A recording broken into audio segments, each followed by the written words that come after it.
A'udzubillahi minasyaitonirrajim. Bismillahirrahmanirrahim. Assalamualaikum warahmatullahi wabarakatuh. Kembali lagi bersama Mang Sukir, yang tentunya akan menemani teman-teman semua dengan sebuah kisah-kisah horor dan mistis. Dan untuk cerita kali ini akan menceritakan sebuah kisah yang berjudul Tumbal Lanang Karmini. Cerita ini ditulis oleh Yusni. Dan bagi teman-teman yang ingin membacanya secara langsung, teman-teman bisa langsung kunjungi link yang saya sudah siapkan, ada di deskripsi. Dan tak usah berlama-lama, bagaimanakah untuk cerita kali ini? Ini dia kisahnya.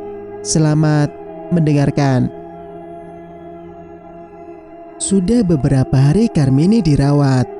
Sekarang dia sudah pulih dan diperbolehkan pulang. Wanita itu mulai tak sabar ingin beristirahat dengan tenang di rumahnya. Ia di rumah sakit pun selama ini tidak tenang. Pikirannya gelisah tak menentu. Banyak hal yang ingin ia tanyakan tentang usahanya, terutama kontrakan. Nurul tidak jujur soal kontrakan yang terbakar. Ketika ditanya jawabannya baik-baik saja, tidak ada masalah. Toko pun tutup selama Karmini dirawat. Mereka akhirnya kembali ke rumah. Tapi sayang, rumah Karmini pintunya terbuka lebar. Isinya porak-poranda seperti kapal pecah. Nurul pun tak mengerti kenapa bisa begitu. Ia ingat betul kalau sebelum pergi memastikan seluruh pintu terkunci. Karmini mendadak lemas dengan jantung berdegup lebih kencang dari biasanya. Aduh, kenapa rumahku begini? Tubuh Karmini melorot ke bawah. Ia bersandar di kusen pintu sambil memperhatikan keadaan rumahnya yang berantakan. Tadi kami sebelum menjemput ibu di rumah sakit, sudah aku pastikan kalau semua pintu terkunci, Bu. Ucap Nurul yang ikut panik. Kasman pun ikut mengangguk berkali-kali, mengiyakan ucapan kakaknya. Coba lihat, apa ada perhiasan dan uang ibu yang hilang di dalam lemari? Tita Karmini. Nurul bergegas masuk ke kamar. Dia membuka lemari pakaian ibunya serta brankas yang ada di bawah. Nihil, tidak ditemukan apa-apa selain daun-daun kering dan tali-tali rafia yang terpotong seukuran telunjuk di dalam brankas. Nurul kembali keluar menemui ibunya dengan langkah kontai. Ia tunjukkan pada Karmini dedaunan itu dan talinya juga. Mana uang dan perhiasan ibu, Nurul? Karmini bangkit sambil bersitubuh pada kedua lututnya. Ia menghampiri Nurul dan mengambil dedaunan itu. Apa ini? Tanya Karmini dengan mata membulat sempurna. Uang dan perhiasan ibu tidak ada. Semua berganti daun-daun dan tali. Apa? Tidak mungkin. Pasti kau salah lihat. Mata Karmini melotot. Dia tak percaya dan berlari menuju ke kamar, melihat sendiri. Uang-uangku, perhiasanku di mana? Teriaknya histeris dari dalam kamar. Ibu, sabar Bu. Kita akan memulai dari awal lagi. Apa yang ibu dapat selama ini hanya tipuan belaka. Tolong laporkan pada polisi, Nurul. Tolong, Nurul. Pinta ibunya berteriak. Ibu, ini bukan kasus pencurian. Ibu tenang dulu, ucap Nurul. Bagaimana aku bisa tenang, Katakan. Aku sudah mengumpulkan semuanya dengan jerih payahku sendiri. Ini tak bisa dibiarkan. Aku... Suara Karmini seperti tertahan di akhir. Dia megap-megap sambil memegang dadanya. Nurul lekas membawa ibunya duduk di atas ranjang. Ia meminta Kasman membawakan air minum. Bu, ibu baru percaya kan kalau bersekutu dengan jin itu tidak baik. Apa yang ibu dapatkan hanyalah tipu daya semata. Bertobatlah Bu, ucap Nurul sambil mengucurkan air mata. Dia prihatin dengan kondisi Karmini yang syok setengah mati. Enggak, ibu enggak mau harta ibu hilang semua. Ya Allah Bu, istighfar. Cukup Nurul, ibu mau ke toko sekarang, sekalian ke kontrakan. Karmini berusaha berdiri, padahal kondisinya belum terlalu stabil. Bu, kontrakan ibu terbakar. Karmini kembali terhenyak tak berdaya. Berkali-kali hatinya diterpa kabar yang tidak mengenakan. Ia hanya menunduk. Kedua sikunya bersitumpu pada paha sambil menutup wajah. Karmini tergugu. Pikiran dan hatinya terkuras bersamaan. Harta yang ia dapatkan selama bertahun-tahun seakan sirna dalam sekejap saja. Bu, Nurul menyentuh bahu Karmini, tapi langsung ditepis oleh ibunya itu dengan kasar. Terlalu pandai kau berceramah. Lihat apa yang terjadi. Kau tidak sadar sampai sebesar ini karena uang hasil pesugihan yang kulakukan. Tegas Karmini berapi-api.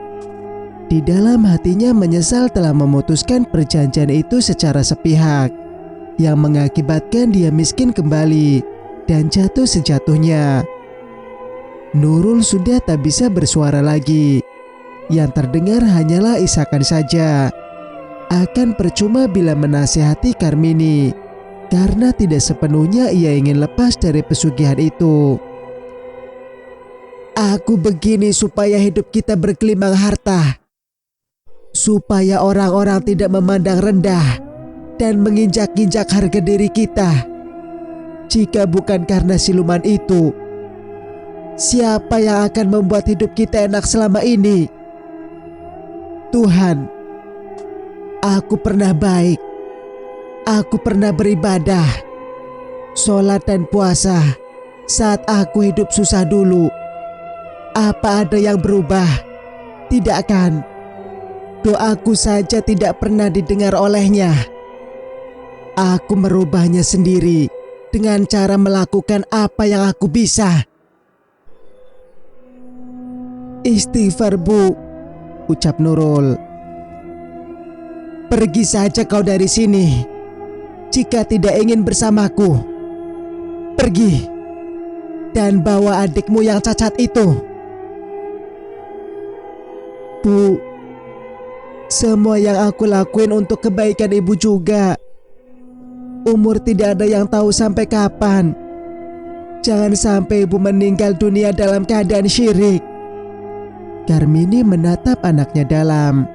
Wajahnya merah padam. Ia langsung berdiri di hadapan Nurul. Kedua bola mata itu liar seakan berang, menolak mentah-mentah ucapan Nurul. Karmini mendaratkan tamparannya tepat di rahang wajah Nurul hingga meninggalkan bekas merah. Gadis itu sampai berpaling, sampai mengusap pelan wajahnya dan menangis. Aku menyesal melahirkanmu jika tahu membuat kehancuran untukku. Ya, aku tak terima kau dilibatkan oleh siluman itu. Tapi bukan berarti kau seenaknya saja mengaturku. Ingat, kau bisa bernapas sampai hari ini, tercukupi sandang dan panganmu karena siluman itu. Camkan itu. Karmini mengacungkan jari telunjuknya ke wajah Nurul.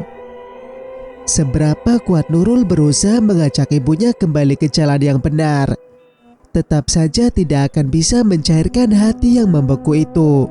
Kecuali Karmini yang ingin berubah sendiri. Kasman memukul Karmini berkali-kali. Karmini yang masih tersulut emosi mendorong Kasman sekuat tenaga hingga tersungkur jatuh ke lantai. Nurul berlari membantu adiknya itu berdiri. Kasman hanya bisa menangis sambil meracau dengan bahasa yang tak jelas. Cuma Nurul yang mengerti kalau adiknya tengah mengutuk sang ibu. "Bu, Allah sebaik-baiknya yang patut disembah, bukan jin," ucap Nurul. "Diam kau. Ternyata ibu lebih memilih harta ketimbang kami berdua darah daging ibu sendiri. Iya," ucap gadis itu dengan lantang. Karmini mengepal tangan, dadanya kembang kempis, menahan amarah yang kian mencapai ubun-ubun di kepala. "Kami akan pergi, Bu." Nurul mengambil keputusan, hendak meninggalkan ibunya yang bebal. Ia menggandeng erat tangan Kasman dan melangkah keluar. Namun, di depan sudah berdiri seorang warga dengan raut wajah cemas. "Apa Ibu Karmini ada di dalam?" tanya pria parubaya tersebut. Sejenak Nurul menoleh ke belakang, lalu dia mengangguk. Karmini yang tahu ada tamu di depan langsung keluar. "Ada apa, Pak?" tanya Karmini heran. Nurul yang masih berdiri tadi. Ketika Karmini keluar, ia kembali melanjutkan langkahnya bersama Kasman. "Toko ibu kebakaran."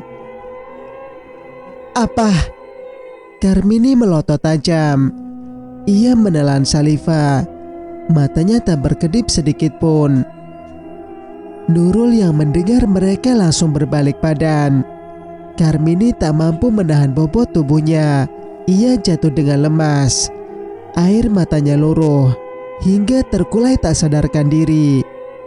Nurul yang masih berada di depan pintu pagar berlari ke arah ibunya.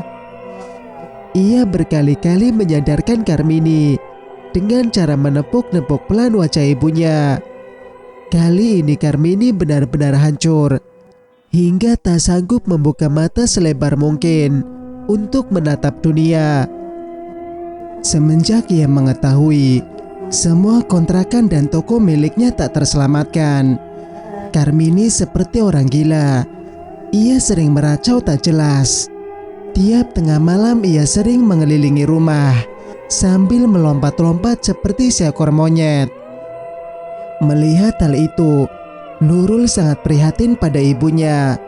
Belum lagi mendengar cecaran dari para warga yang sudah mengetahui rahasia Karmini selama ini. Orang-orang kampung menjauhi keluarga mereka, termasuk Nurul yang sudah tidak aktif lagi dalam kegiatan sosial maupun di masjid.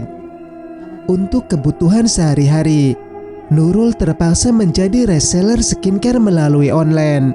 Ya, mau bagaimana lagi? Tidak diusir dari kampung itu saja dia sudah sangat bersyukur. Apalagi sampai membuka usaha di sana. Sesuai niatnya dari awal. Tapi sudah pasti tidak ada yang mau jadi langganannya. Hanya Halik saja yang sering datang sekedar membawa makanan untuk keluarga mereka. Semakin hari, tubuh Karmini semakin kurus. Ia sering mengeluh sakit-sakitan, terutama bagian dada. Sudah beberapa kali Nurul membawa ke rumah sakit. Tapi setelah diperiksa lebih dalam, tidak ada penyakit yang mengkhawatirkan. Karmini dinyatakan sehat, tetapi ia tetap saja mengeluh kesakitan. Mungkinkah itu azab? Wallahu a'lam.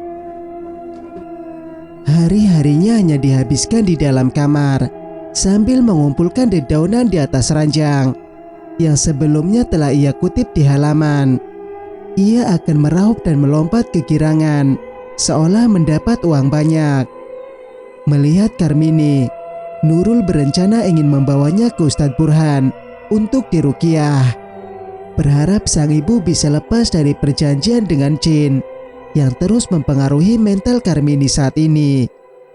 Akan tetapi, Sudah seminggu ini, Ustadz Burhan keluar kota karena ada urusan di pondok pesantren yang ia kelola. Jadi Nurul hanya bisa menghadapi sikap ibunya, suka berubah-ubah. Singkat cerita, Assalamualaikum. Waalaikumsalam. Sebentar, seru Nurul dari dapur yang tengah memasak untuk makan siang mereka bertiga. Ucap Kasman yang berarti aku saja. Kasman yang pengertian menahan Nurul agar tetap memasak saja. Maksudnya biar ia sendiri yang membukakan pintu menerima tamu. Gegas Kasman ke depan menemui orang yang terus memberi salam dari luar. Dia dengan nada bicaranya yang celat menyuruh beberapa itu masuk dan menyambut ramah. Ibu ada di dalam, tanya Halik pada Kasman. Kasman mengacungkan dua jempol yang pertanda bahwa Karmini ada. Ternyata mereka kedatangan Halik beserta kedua orang tuanya. Kedatangan mereka hanya untuk menilik Karmini. Nurul yang menyadari kehadiran tetangga sebelah rumahnya itu berjalan tergesa-gesa meraih punggung tangan kedua orang tua Halik. Gimana kabar ibumu, nak? Tanya ibunya Halik. Masih belum ada perubahan, Bu. Boleh kami melihatnya? Tanyanya lagi. Tentu saja, ucap Nurul, mempersilahkan mereka untuk mengikutinya ke kamar Karmini. Wanita itu terus menghamburkan dedaunan kering di atas ranjang. Saat tahu ada orang lain yang masuk ke kamar, dedaunan itu diraup Karmini. Ia takut kalau uangnya itu akan diambil. Jangan ambil uangku. Kembali. Jangan. Seru Karmini penuh awas. Bu, ini ada Bu Jaya dan suaminya yang tinggal di sebelah rumah kita. Jangan bawa masuk orang ke rumah kita, Nurul. Hardik Karmini dengan mata mendelik pada anaknya. Bu, mereka datang ingin menjenguk ibu, ucap Nurul lembut. Ibu tidak sakit. Kenapa mesti dijenguk? Bu, sudahlah nak, biarkan saja. Potong Pak Jaya. Nanti mereka mau minjam uang ibu. Kalian gak akan sanggup bayar. Pergi dari sini. Karmini mengacungkan telunjuknya mengarah ke pintu, berniat mengusir tamu mereka. Nurul tak kuasa menahan tangis. Ia menyesali perbuatan ibunya di masa lalu, sekaligus malu pada kedua orang tua Halik. Bu Jaya yang tak tega melihat Nurul merangkul pundak anak itu. Yang sabar ya nak, tetap berdoa agar ibumu dibukakan pintu hidayah oleh Allah. Saya malu pada orang-orang sini. Ibu pasti sudah mendengar kabar itu kan? Itu bukan salahmu nak. Tugasmu sekarang adalah terus mengajak ibumu bertaubat dan kembali ke jalan yang benar. Jangan meninggalkannya meskipun ia menolakmu. Apakah kamu sudah panggil ustadz yang bisa meruqyah ibumu agar terlepas dari pengaruh ilmu hitam yang ia tuntut dulu? Sudah Bu, tapi Ustadz Burhan belum pulang dari luar kota. Itu makanya saya bingung bagaimana cara menghadapi ibu saat ini. Kalau sudah mengamuk, ibu jadi tak terkendali, ucap Nurul terisak. Pak Jaya keluar. Mungkin dia akan menemui anaknya di depan yang sedang bersama Kasman. Halik, panggilnya. Iya Pak. Kamu kan pernah mengikuti teman Bapak dulu yang bisa mengobati orang dengan cara meruqyah. Setidaknya kamu tahu caranya kan? Coba kamu bantu Bu Karmini agar pengaruh dari apa yang ia yakini dulu bisa terlepas dan tidak membelenggu jiwanya lagi. Kasihan dia, Nak. Sejujurnya, Halik belum pernah melakukannya, Pak. Insya Allah, nanti Halik akan coba. Halik bangkit meninggalkan Kasman di ruang tengah. Ia dan bapaknya masuk ke kamar. Nurul dipinta menuntun ibunya untuk berwudu terlebih dahulu. Awalnya Karmini manut diajak ke kamar kecil untuk mengambil wudu. Tiba-tiba saja Karmini tertawa cekikikan saat Nurul mengajaknya niat berwudu. Nurul yang mendengar tawa ibunya itu langsung merinding. Bulu kuduknya meremang. Tak biasanya Karmini bersikap begitu, apalagi sampai membuat ia takut. Bu, ayo ikuti Nurul. Mata Karmini melotot tajam. Pak Elang hendak menerkam mangsanya. Ia menolak ajakan Nurul. Nyali gadis itu langsung ciut karena takut. Ia juga menelan saliva berkali-kali. Nurul, udah, tanya Bu Jaya dari luar. Belum, Bu. Nurul menjawab. Karmini mendekat pada anaknya. Kedua tangannya mengulur mencekik leher Nurul. Bu, apa yang ibu lakukan? Tanya Nurul yang semakin ketakutan. Karmini mengeratkan cekikannya hingga Nurul megap-megap. Nurul, apa yang terjadi di dalam? Tanya Bu Jaya lagi, yang berada di balik pintu sambil mengetuk. Tolong, ucap Nurul tertahan. Ia berusaha melepas cengkraman tangan Karmini di lehernya. Namun sayang, Nurul tak memiliki kekuatan lebih untuk melepaskan cengkraman Karmini yang semakin kuat. Wanita yang berusia 40 tahun itu seperti kesurupan. Ia tak sadar jika ingin membunuh anaknya secara perlahan.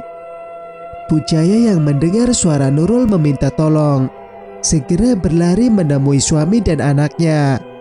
Halik terpaksa mendobrak pintu hingga menemukan Nurul terkapar tak sadarkan diri di lantai. Sementara ia mendengar suara Karmini yang memekik sambil melompat-lompat di pojokan. Halik mengangkat tubuh Nurul dan membawanya ke kamar. Sedangkan Karmini diurus oleh bapaknya Halik. Nurul, bangun, bisik Halik di telinga Nurul. Kasman yang melihat kakaknya terbaring lemah, malah menangis terseduh-seduh sambil meracau tak jelas. Kasman, tolong jangan menangis. Bantu saya ambilkan air putih segelas untuk Nurul ya, pinta Halik. Kasman menghapus air matanya dengan lengan baju. Ia segera berlari ke dapur, membawakan segelas air putih. Kembali ke kamar dan diberikan pada Halik. Perlahan, Halik mengangkat kepala Nurul. Ia membaca doa lalu meniupkannya ke dalam gelas sebanyak 3 kali. Barulah ia menuang sedikit ke tangannya dan meraup wajah Nurul hingga gadis itu tersadar. Ibu, ucap Nurul terisak. Selama Karmini bertingkah aneh, ada rasa penyesalan di dalam hati Nurul karena dia merasa Karmini sangat jauh berubah.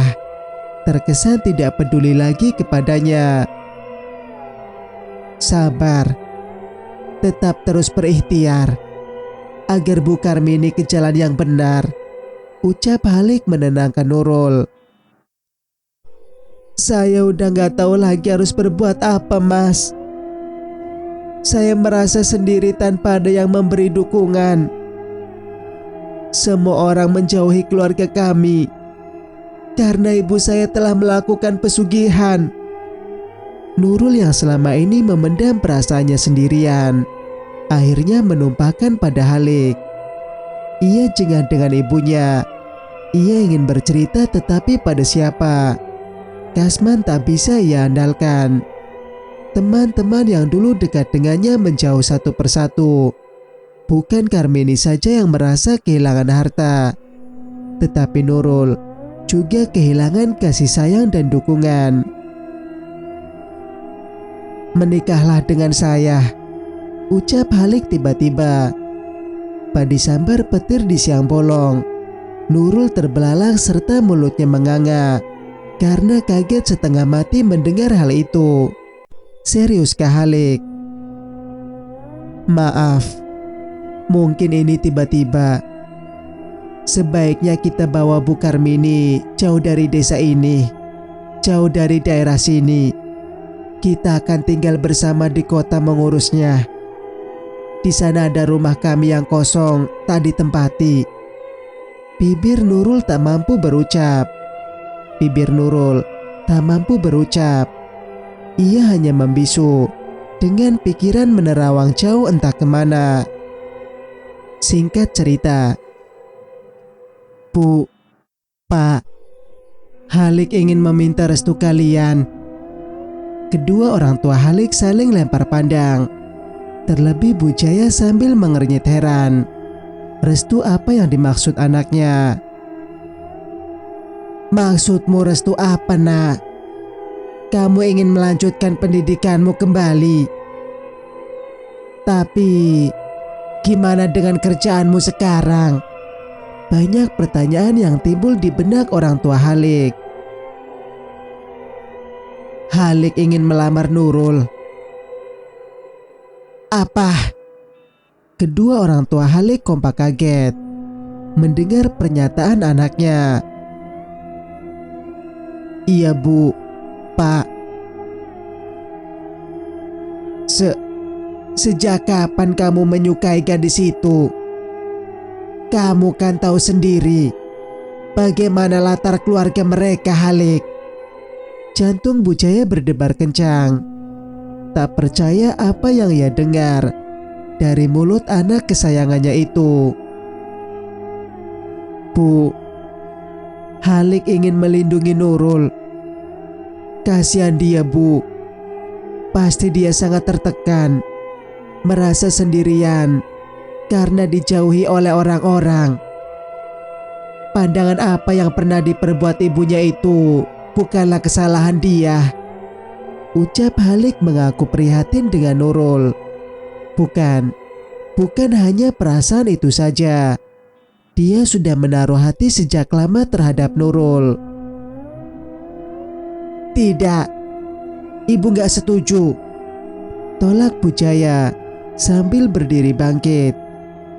Halik melirik ke arah bapaknya yang hanya diam tanpa bersuara. "Kamu pulang dari sana kok tiba-tiba ingin melamarnya? Jangan-jangan kamu sudah dipelet oleh Nurul," ucap Bu Jaya ketus. "Astagfirullahaladzim. Nurul tak begitu.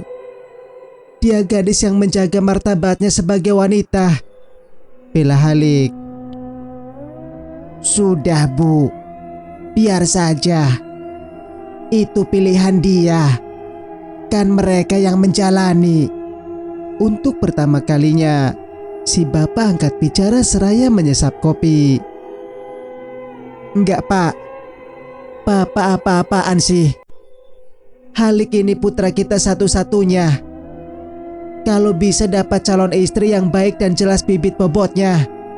Apalagi Bu Karmini yang seperti orang gila begitu. Terus Kasman. Aduh, satu keluarga gak ada yang beres." Bu Jaya berkacak pinggang karena kesal. "Bu, ini murni keinginan Halik. Nurul bahkan tidak memberi jawaban tadi." Apa? Kamu sudah bicara dengannya terlebih dahulu?" tanya Pak Jaya yang hampir menyemburkan kopi dari mulutnya saking kagetnya. "Iya, Pak." "Tidak bisa. Ibu gak merestui pernikahan kalian. Ibu selama ini sering mengantarkan makanan ke rumah mereka karena dasar kemanusiaan. Mau ditaruh di mana muka ibu kalau kamu menikahi keluarga pelaku pesugihan yang tega menumbalkan suami dan anak-anaknya demi harta? Pujaya menolak dengan keras. Halik hanya bisa menarik napas panjang, sedangkan ibunya berlalu ke kamar, meninggalkan ia dan bapaknya yang masih duduk di ruang keluarga. Pak, Halik mendekati bapaknya meminta dukungan. Nanti coba bapak bicara dengan ibumu ya.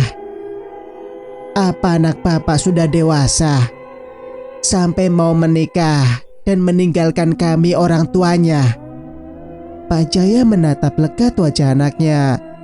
Beruntung dia seorang bapak yang pengertian dan tidak memandang orang lain dari latar belakang keluarganya. Asal si anak bahagia, dia akan tetap dukung sebagai orang tua. Berbeda dengan istrinya yang selalu mengambil sudut pandang dari orang lain. Tak peduli baik buruknya, ia akan tetap berprinsip apa yang dikatakan oleh warga di kampung mereka tentang keluarga Karmini yang melakukan pesugihan itu adalah buruk. Bahkan tak menoleran pada anak Karmini yang tidak tahu menahu soal pesugihan ibunya. Tapi nak, apa benar kamu mencintai dia? Papa tidak ingin kamu menikah atas dasar prihatin, karena Bapak mengerti bagaimana sifatmu. Kamu selalu melindungi orang-orang. Halik telah lama menaruh hati padanya, Pak. Semenjak Halik di sini, Halik sering memperhatikan dia diam-diam hingga tercetus alasan agar bisa berkenalan. Iya, Halik mendatanginya beralasan ingin memberi donasi untuk anak yatim melalui dia waktu itu.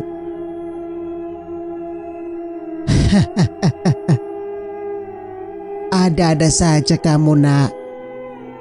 Memang Bapak akui Nurul itu sangat baik dan cocok denganmu, terlepas dari bagaimana latar keluarga mereka, ucap Pak Jaya sambil berbisik, takut didengar oleh istrinya. Terima kasih, Bapak sudah mendukung Halik.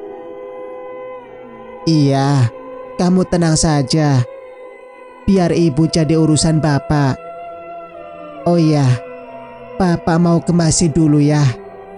Mau sholat zuhur di sana saja. Iya Pak, nanti Halik juga akan menyusul. Cerita pun bersambung. Jika kalian suka dengan ceritanya, jangan lupa untuk like, komen, dan subscribe channel ini agar bisa mendengarkan cerita-cerita berikutnya. Wassalamualaikum warahmatullahi wabarakatuh.